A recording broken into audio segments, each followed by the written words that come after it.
বিসমিল্লাহির রহমানির রহিম।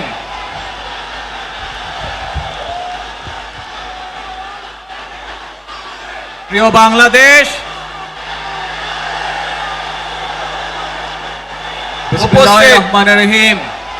প্রিয় মুরব্বিবর্গ, মঞ্চে উপস্থিত জাতীয় নেতৃবৃন্দ, প্রিয় বাংলাদেশ, আমার সামনে উপস্থিত প্রিয় ভাই ও বোনেরা, উপস্থিত এবং মিডিয়ার মাধ্যমে বাংলাদেশ থেকে যারা উপস্থিত জাতীয় নেতৃবৃন্দ, ভাই বোনেরা, আমার সামনে উপস্থিত আসসালামু আলাইকুম ভাই ও বোনেরা এবং মিডিয়ার মাধ্যমে সমগ্র বাংলাদেশ ভাই থেকে বোনেরা যারা দেখছেন এই অনুষ্ঠান, আজ প্রথমেই আমি ভাই বোনেরা রাব্বুল আলামিনের দরবারে আসসালামু আলাইকুম হাজারো লক্ষ কোটি শুকরিয়া জানাতে চাই। রাব্বুল আলামিনের ভাই বোনেরা অশেষ রহমতে আজ প্রথমেই আমি প্রিয় মাতৃভূমিতে ফিরে আসতে পেরেছি। রাব্বুল আলামিনের দরবারে প্রিয় ভাই বোনেরা, আজ প্রথমেই আমি রাব্বুল আলামিনের দরবারে হাজারো লক্ষ কোটি শুকরিয়া জানাতে চাই। রাব্বুল আলামিনের অশেষ রহমতে আজ আমি আমার প্রিয় মাতৃভূমিতে ফিরে আসতে পেরেছি আপনাদের দোয়ায়। আপনাদের মাঝে প্রিয় ভাই বোনেরা, আমাদের এই প্রিয় মাতৃভূমি 1971 সালে লাখো শহীদের রক্তের বিনিময়ে অর্জিত হয়েছিল। ঠিক একইভাবে 75-এ আবার 7ই নভেম্বর আধিপত্যবাদীদের হাত থেকে রক্ষার জন্য সেদিন সিপাহী জনতার বিপ্লবের মাধ্যমে আধিপত্যবাদের হাত থেকে দেশকে রক্ষা করা হয়েছিল। একইভাবে পরবর্তীতে 90-এ স্বৈরাচারের বিরুদ্ধে এদেশের জনগণ, এদেশের খেটে খাওয়া মানুষ তাদের গণতান্ত্রিক অধিকারকে ছিনিয়ে এনেছিল, কিন্তু তারপরেও ষড়যন্ত্রকারীদের ষড়যন্ত্র থেমে থাকেনি। আমরা তারপর দেখেছি 2024 সালে, 71 সালে এই দেশের মানুষ যেমন স্বাধীনতা অর্জন করেছিল, 2024 সালে এদেশের ছাত্র জনতা সহ সর্বস্তরের মানুষ, কৃষক, শ্রমিক, গৃহবধূ, নারী, পুরুষ, মাদ্রাসার ছাত্র সহ দলমত নির্বিশেষে, শ্রেণী পেশা নির্বিশেষে সকল মানুষ সেদিন 2024 সালের 5ই আগস্ট এই দেশের স্বাধীনতা এবং সার্বভৌমত্বকে রক্ষা করেছিল।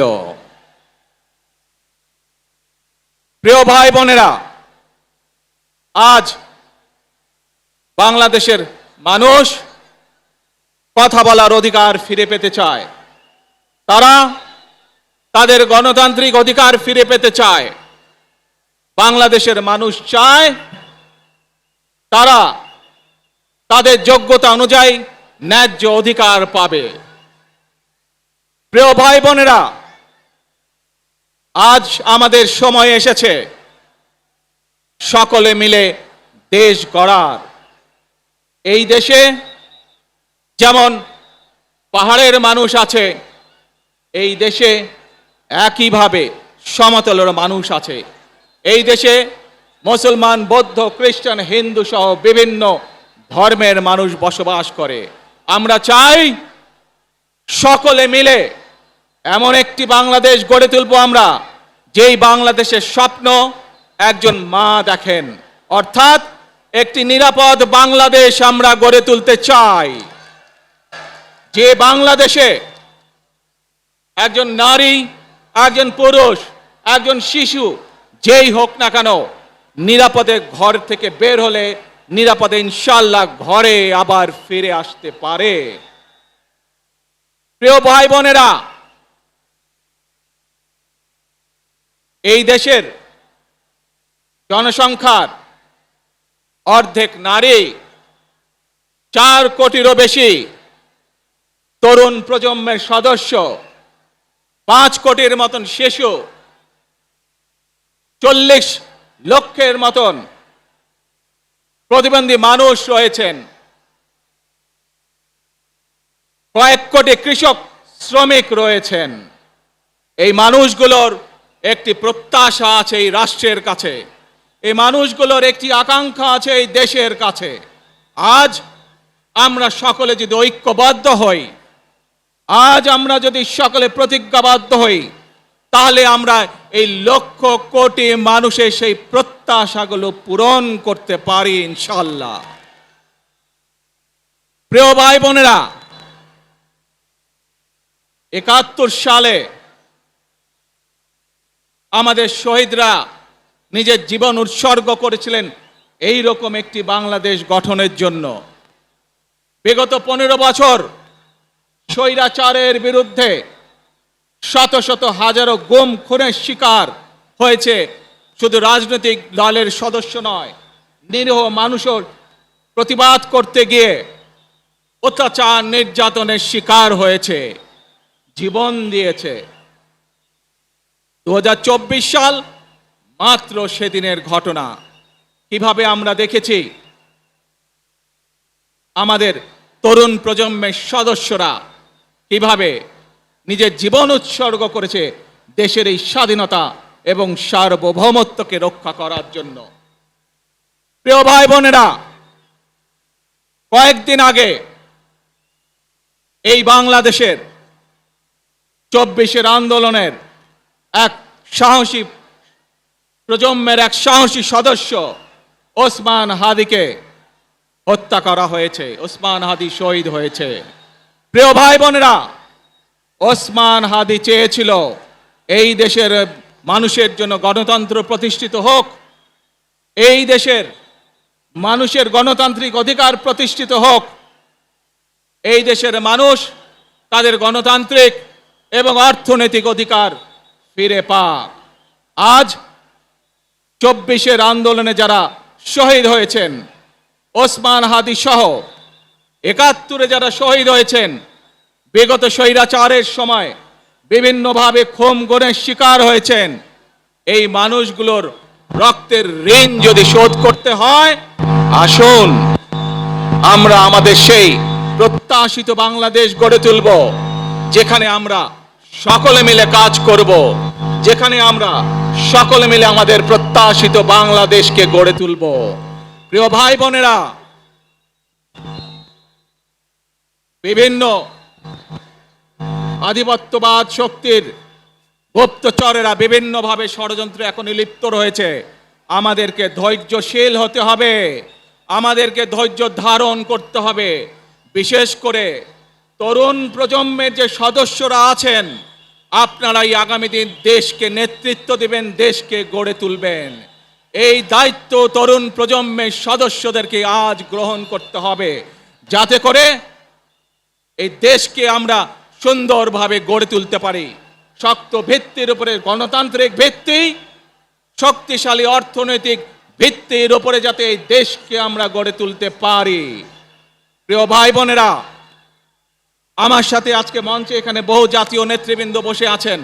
আসুন আজকে আমরা দুহাত তুলে আল্লাহর দরবারে দোয়া করি, আল্লাহর রহমত আমরা চাই। যে সকল জাতীয় নেতৃবৃন্দ এই মঞ্চে আছেন, মঞ্চের বাইরে যে সকল জাতীয় আরো নেতৃবৃন্দ আছেন, আমরা সকলে মিলে এই দেশকে নেতৃত্ব দিয়ে আমাদের বাংলাদেশের জনগণের প্রত্যাশিত সেই বাংলাদেশকে আমরা গড়ে তুলতে চাই। আমাদেরকে যে কোনো মূল্যে আমাদেরকে এই দেশের শান্তি শৃঙ্খলা রক্ষা করতে হবে। যে কোনো উস্কানির মুখে আমাদেরকে ধীর শান্ত থাকতে হবে। প্রিয় ভাই বোনেরা, আমরা দেশের শান্তি চাই, আমরা দেশের শান্তি চাই, আমরা দেশের শান্তি চাই। প্রিয় ভাই বোনেরা, মার্টিন লুথার কিং নাম শুনেছেন না আপনারা? নাম শুনেছেন তো আপনারা? মার্টিন লুথার কিং, তার একটি বিখ্যাত ডায়লগ আছে, আই হ্যাভ এ ড্রিম। আজ এই বাংলাদেশের মাটিতে দাঁড়িয়ে আপনাদের সকলের সামনে আমি বলতে চাই, বাংলাদেশ জাতীয়তাবাদী দলের একজন সদস্য হিসাবে আপনাদের সামনে আমি বলতে চাই, I have a plan for the people of my country, for my country. আজ এই পরিকল্পনা দেশের মানুষের স্বার্থে, দেশের উন্নয়নের জন্য, দেশের মানুষের ভাগ্যের পরিবর্তনের জন্য যদি সেই প্ল্যান, সেই কার্যক্রম, সেই পরিকল্পনাকে বাস্তবায়ন করতে হয়, প্রিয় ভাই বোনেরা, এই জনসমুদ্রে যত মানুষ উপস্থিত আছেন, এই সারা বাংলাদেশে গণতন্ত্রের শক্তি যত মানুষ উপস্থিত আছেন, প্রত্যেকটি মানুষের সহযোগিতা আমার লাগবে। প্রত্যেকটি মানুষের সহযোগিতা আমাদের লাগবে। আপনারা যদি আমাদের পাশে থাকেন, আপনারা যদি আমাদেরকে সহযোগিতা করেন, ইনশাআল্লাহ আমরা I have a plan বাস্তবায়ন করতে সক্ষম হব। আসুন আমরা আল্লাহ রাব্বুল আলামিনের দরবারে হাত তুলে প্রার্থনা করি, আমরা জানো হে রাব্বুল আলামিন, হে একমাত্র মালিক, হে একমাত্র পরওয়ারদিগার, হে একমাত্র রহমত দানকারী, হে একমাত্র সাহায্যকারী, আজ আপনি যদি আমাদেরকে রহমত দেন, তাহলে আমরা এই দেশের মানুষ কঠোর পরিশ্রম করার মাধ্যমে আমাদের প্রত্যাশিত বাংলাদেশকে গড়ে তুলতে পারবো।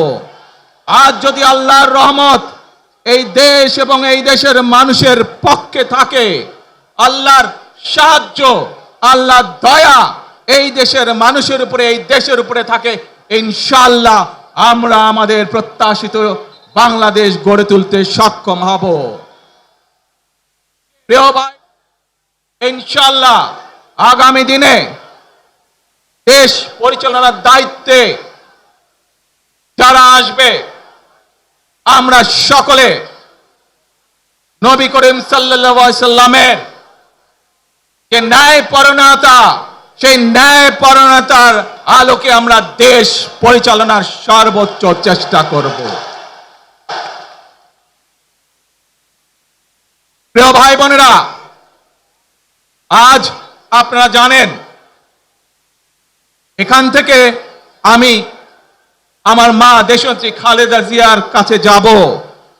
একটি মানুষ, যে মানুষটি এই দেশের মাটি, এই দেশের মানুষকে নিজের জীবনের থেকেও বেশি ভালোবেসেছেন, তার সাথে কি হয়েছে আপনারা প্রত্যেকটি মানুষ সে সম্পর্কে অবগত আছেন। সন্তান হিসাবে আপনাদের কাছে আমি চাইবো, আজ আল্লাহর দরবারে আপনারা দোয়া করবেন যাতে আল্লাহ ওনাকে তৌফিক দেন, উনি যাতে সুস্থ হতে পারেন।